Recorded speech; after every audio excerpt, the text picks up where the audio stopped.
कि आप अच्छे से अपनी स्टडी कर रहे होंगे और स्वस्थ होंगे।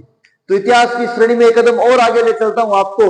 पिछले क्लास में हमने पढ़ा था पहाड़िया जनजाति के लोगों के बारे में कि किस प्रकार पहाड़िया जनजाति के जो लोग थे वो राजमहल की पहाड़ियों के आसपास रहते थे, वहां पर लूट मार किया करते थे। जिसमें हमने खिराज की बात की, पथकर की बात की, ऐसे कुछ कर भी लिया करते थे। आज हमारा टॉपिक होने वाला है उससे जस्ट आगे वाला संथाल विद्रोह। देखिए, संथालों के बारे में जानना सिर्फ 12वीं के लिए नहीं, वरन आगे के एग्जाम्स के लिए भी बहुत ज्यादा जरूरी है। तो अगर संथालों की बात करें तो सबसे पहले देखेंगे संथालों का आगमन क्यों हुआ सर, कैसे हुआ और क्यों हुआ। अगर क्यों हुआ की मैं बात करूं तो बंगाल में आपको खुद को पता है कि भाई जो प्रणालियां लगी थी 1793 की, अगर मैं बात करूं तो वहां पर स्तंभरारी बंदोबस्त लगाया गया। स्तंभरारी बंदोबस्त इसके भीतर ये बताया गया था कि भाई जमींदार जो है वो पूरे राज्य से कर ग्रहण करेगा और उस कर को राजा तक पहुंचाएगा।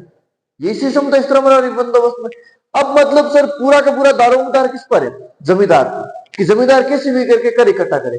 तो जमींदार ने यहाँ की कृषि को बढ़ावा देने के लिए क्या किया कि संथाल लोगों को यहाँ पर लेकर आए और संथाल लोगों को वहां पर बसाना शुरू कर दिया कि भाई आप कृषि कीजिए। क्योंकि बाकायदा संथाल मेहनत कशी लोग थे, बहुत ज्यादा मेहनत करते थे। तो अगर मैं बात करूं इसकी तो ये कब लेकर आए, 1870 के दशक में बंगाल के जमींदार जो है वो धीरे धीरे संथालों को अपनी भूमि में लेकर आते हैं। जब संथाल यहाँ पर बेहद शानदार तरीके से कृषि करते हैं तो अंग्रेज इसको देखते हैं। जैसे यहाँ पर आपकी किताब में एग्जाम्पल दिया हुआ है कि तो बुकानन का भूगोल वेता के रूप में एक आता है जो यहाँ की पूरी प्रकृति के बारे में उनको जानकारी देता है। वो ऐसा लिखता है कि 1810 के दशक में जब वो दिनाजपुर जाता है तो वो वहां की स्थिति देखता है कि वहां के जो संथाल लोग हैं वो बहुत शानदार तरीके से कृषि कर सकते हैं। तो इसीलिए तो अंग्रेज भी इससे प्रभावित हुए। सर ध्यान रखना, पहले इसको कौन लेकर आए, जमींदार लेकर आए, जमींदार लेकर आए, बाद में अंग्रेज इससे प्रभावित हुए। अब अंग्रेजों ने कहा कि यार ये अच्छा मौका है। अंग्रेजों ने क्या किया, पहाड़िया जनजाति को वश में करने के लिए इन्होंने एक काम किया। इन्होंने कहा भाई पहाड़िया जनजाति के लोग हमारे कहने से तो रोक नहीं रहे। अब देखो पहाड़ियों की एक चीज बताता हूँ, पहाड़िया जनजाति के जो लोग थे वो हल को हाथ नहीं लगाते थे।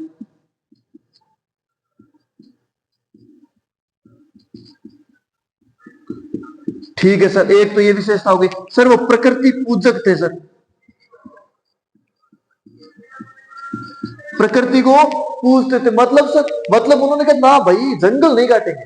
भाई पहाड़िया जनजाति के जो लोग थे वो जंगल काटते नहीं थे क्योंकि वो जंगलों के साथ बहुत ज्यादा जुड़े हुए थे और वो हल को हाथ नहीं लगाते थे। लेकिन भूमि के सुधार के लिए दोनों की जरूरत थी कि जंगलों को भी काट कर खत्म किया जाए, वहां पर स्थायी कृषि भूमि बनाई जाए और इसके साथ साथ हल का प्रयोग भी किया जाए। जब इन दोनों ने इन दोनों बातों से मना कर दिया पहाड़ी जनजाति के लोगों ने, तो अंग्रेजों को एक बात सोची कि हाँ क्यों ना हम संथालों को यहाँ लेकर आए। भाई सीधी सी बात है, एक तरफ अंग्रेज लड़ रहे थे, दूसरी तरफ पहाड़ियां, दोनों का आपस में विरोध चल रहा है सर, दोनों का नुकसान हो रहा है। सीधी सी बात, अंग्रेजों ने कहा क्यों ना हम अपना नुकसान करें, क्यों इस तरफ संथालों को लगा दे, तेरे सामने पहाड़ियां है। ये संथाल लोग जंगलों को और बेहतर तरीके से समझते हैं तो बहुत जल्दी पहाड़ियां लोगों को कमजोर कर देंगे, और हुआ भी ऐसा ही। तो यहाँ पर क्या हुआ, क्यों लेकर आए उनको, पहाड़िया जनजाति को वश में करने के लिए वो संथालों को लेकर आए और संथालों को स्थायी भूमि देने का वायदा किया। सुनना जरा ध्यान, स्थायी भूमि, और इस स्थायी भूमि का उन्होंने नाम दिया दामिन ई को। ध्यान रखना ये क्या है, स्थायी भूमि है बेटा, स्थायी भूमि। किसकी बात करें, दामिनी को की बात कर रहे हैं। क्वेश्चन सीधा आ सकता है, दामिनी को क्या है, 1 नंबर का क्वेश्चन बहुत बार आ जाता है। तो ये क्या है, संथालों की स्थायी भूमि को क्या कहा जाता है, दामिनी को कहा जाता है। चलो आगे आ जाओ। चलो सर इनको दामिनी को दे दिया गया। अब क्या हुआ, धीरे धीरे अब संथालों को पहली बार स्थायी भूमि मिली सर। इनके संथालों के गीतों में भी कई बार ऐसा लिखा गया इसके बारे में कि दर बदर की ठोकरें खाने वाले संथालों, आज ऐसा लग रहा है मानो कि इनकी यात्रा पूरी हो गई सर। इनको मतलब एक स्थायी भूमि मिल गई इनकी, इसलिए वो खुश थे। और इस खुशी का एक साइड इफेक्ट भी हुआ। साइड इफेक्ट क्या हुआ सर, तो यहाँ का एक विवरण हमें एक ऐसा देखने को मिलता है कि 1838 की बात करें तो इन संथालों के कुल लगभग 40 गांव थे, जो 1851 में कितने हो गए, 1400 के आसपास, 40 से सीधे 1400 तक। इनकी जनसंख्या तो 3000 के आसपास थी, वो कहां चली गई, लगभग बेटा बोल दे 30,000 के आसपास या फिर और ज्यादा, 50 से 60,000 से 80,000 तक चली गई थी। तो मतलब कुल मिलाकर हम देखते हैं कि इनके गांवों और जनसंख्या में इतनी तेजी से वृद्धि हुई सर, क्यों, क्योंकि इनको स्थायी जगह मिल गई। सुनना है, स्थायी जगह को क्या कहा जाता है, दामिनी को। कुछ समय तक सिलसिला चला, संथालों ने भूमि में बेहद ज्यादा सुधार किया, उन्होंने। लेकिन समय के साथ देखो कुछ अंग्रेजों की नीतियां इनको प्रभावित करने लगी। धीरे धीरे क्या होता है, तो इन लोगों ने धीरे धीरे पहाड़िया लोगों को राजमहल की पहाड़ियों से खदेड़ना शुरू कर दिया। इनका विरोध चल नहीं रहा था आपस में, इन्होंने पहाड़िया जनजाति के लोगों को वहां से खदेड़ना शुरू कर दिया। दोनों के बीच में जंग छिड़ गई सर। और पहाड़िया लोगों और संथाल लोगों में अगर युद्ध की बात करें तो संथाल बेहद मजबूत है। धीरे धीरे अब जब संथाल जो पहाड़िया लोग हैं वो पहाड़ों में अंदर की तरफ चले गए, तो अंदर की तरफ भूमिया क्या थी, बंजर थी, इसलिए वो धीरे धीरे क्या हो गए, गरीब हो गए। और जब गरीब हो गए तो निश्चित है कि वो कमजोर हो जाएंगे, तो वो क्या हो गए, गरीब हो गए। जबकि दूसरी तरफ जो संथाल लोग थे वो धीरे धीरे अमीर होते गए। ध्यान रखना, पहाड़िया गरीब हो गई भीतर की ओर चले गए और संथाल अमीर होते गए। क्यों? क्योंकि एक तो स्थायी कृषि कर रहे हैं और दूसरा इन्होंने देखो क्या किया, वाणिज्य कृषि करनी शुरू कर दी। ऐसी कृषि जो फसलें बेची जा सके सर, व्यापार किया जा सके।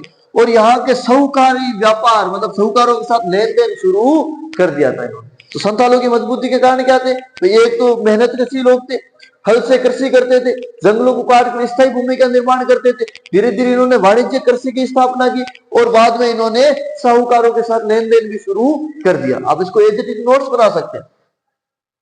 और आगे चलते हैं सर।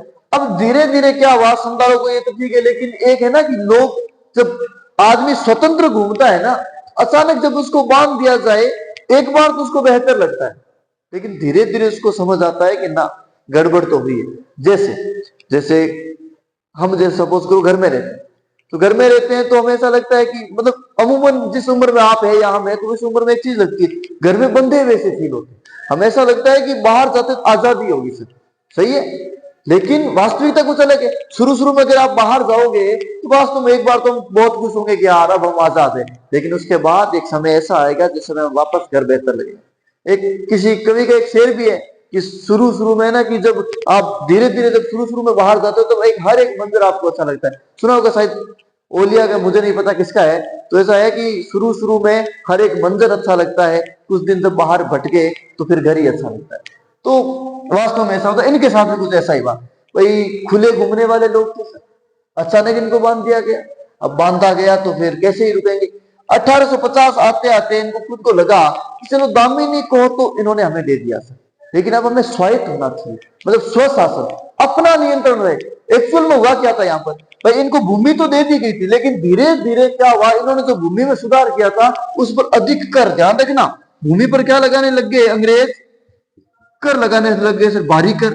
और क्या हुआ, और इसके अलावा जो स्थानीय जो जमींदार थे या साहूकार थे उन्होंने बोला ये भूमि हमारी, भूमि पर धीरे धीरे उन्होंने कब्जा शुरू कर दिया।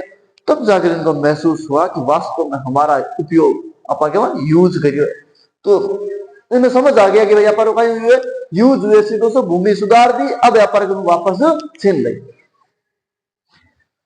तो फिर इन्होंने धीरे धीरे क्या, इनको शोषित महसूस होने लगा खुद को, हमारे साथ क्या हुआ, शोषण हुआ है, हमने हमसे भूमि पर काम करवाया क्या, जब हमने भूमि सुधारी तो इस प्रकार लगा दिया गया, ये उनको शोषण के जैसा लगने लगा। तो उनके बाद देखो अब इनको लगा कि वो वक्त आ गया जिस समय हमें अब विद्रोह करना चाहिए, हम इस जो सत्ता है इसके विरुद्ध खड़े होकर हमें अपने स्वायत्ता की मांग, हमने आजादी की मांग करनी चाहिए। और 1855 और 56 के समय में संथालों ने विद्रोह कर दिया। संथाल विद्रोह आता है, कब हुआ था, संथाल विद्रोह कब हुआ था, 1855-56 में हुआ था संथाल विद्रोह। क्यों हुआ था, उसकी वजह ये रही, देखो कर लगा दिए गए, भूमि पर कब्जे कर लिए गए, उनको शोषित महसूस करने लगे ये खुद को, ये स्वशासन चाहते थे सर। किसके साथ हुआ, संथालों के साथ ऐसा हुआ था। पहले पहाड़ियों को खदेड़ा गया इनके द्वारा, अब संथालों के साथ शोषण होने लगा। तो 1855-56 में संथालों ने क्या कर दिया, विरोध कर दिया। अब जब संथालों ने विद्रोह कर दिया तो सीधी सी बात है सर, ये विद्रोह बड़ा क्रूर विद्रोह था। संथालों ने जो विद्रोह किया, सॉरी जो अंग्रेजों ने इस विद्रोह को तो कुचला था, बड़े बर्बर तरीके से कुचला था। अंग्रेजों ने इनको बांधा गया, इनको घसीटा गया, और घसीटने की जो फोटोज थे इनके गांव जला दिए गए, और उनके जो चित्र थे वो ब्रिटिश के अखबारों में प्रकाशित किए गए, ताकि वहां के लोगों को गर्व महसूस हो कि अपनी सेना कितनी मजबूत है। वास्तव में गलत था, लेकिन फिर भी ऐसा लगता था इनको। तो इन्होंने अब देखो क्या हुआ, अंग्रेजों ने एक नीति अपनाई कि भाई सीधी सी बात, ज्यादा कोई ऊपर उठे थे तो लालच दे दो। अपने भारत की तो राजनीति की विशेषता रही है, कोई नयो आंदोलन चाह ली, कुछ बड़ा होने वाला हो तो कोई राजनीति के संपर्क में आकर पैसे फेंके और आंदोलन खत्म। कई बार ऐसा होता है, सबकी बात नहीं करते, यहां पर ऐसा ही हुआ। इन्होंने क्या, संथाल परगनों का निर्माण कर दिया। मतलब सिर्फ ब्रिटिश सरकार ने एक चाल चली, इन्होंने कहा भाई संथाल लोग आप विद्रोह मत करो, आपको देश से देखो हम आजाद तो आपको कर नहीं सकते, ये जो 10-15 जिले हैं या फिर ये जो इतना स्थान है, ये आज के बाद संथालों का स्थान घोषित कर दिया। जहां तक इन्होंने यहाँ के परगने किसके नाम कर दिए थे? संथालों के नाम कर दिए। लेकिन संथाल फिर भी स्वायत्तता पर अड़े रहे और अंत में यह हुआ कि बर्बर तरीके से संथालों के इस विद्रोह को कुचल दिया गया और इस विद्रोह की तस्वीरें ब्रिटिश के अखबारों में छापी गई। इसके अलावा भारतीय अखबारों में इसको बढ़ा चढ़ाकर बताया गया ताकि जो और भी विरोध करने वाले लोग हैं वो धीरे धीरे अपने आप दब जाए। ये छोटी सी कहानी है संथालों की। पिछली कहानी में चर्चा की थी पहाड़िया लोगों की, तो उम्मीद है कि आपको बेहतर तरीके से ये समझ आई होगी और बड़ी प्यारी सी कहानी है। देखो एक चीज आपको बताता हूँ कि किसी भी टीचर से पढ़ लो, ऑनलाइन पढ़ो ऑफलाइन पढ़ो, डजंट मैटर, बट एक चीज सबसे जरूरी है वो है किताब। तो आप सबसे आग्रह है बेटा कि किताबें पढ़ते रहिए साथ में। सिर्फ क्लासेज या कुछ और चीजें आपको वो चीजें नहीं दे सकती तो किताब देती। बेहद शानदार सबसे अच्छा माध्यम किताब। तो पढ़ते रहिए, मस्त रहिए, स्वस्थ रहिए। जय श्री कृष्ण।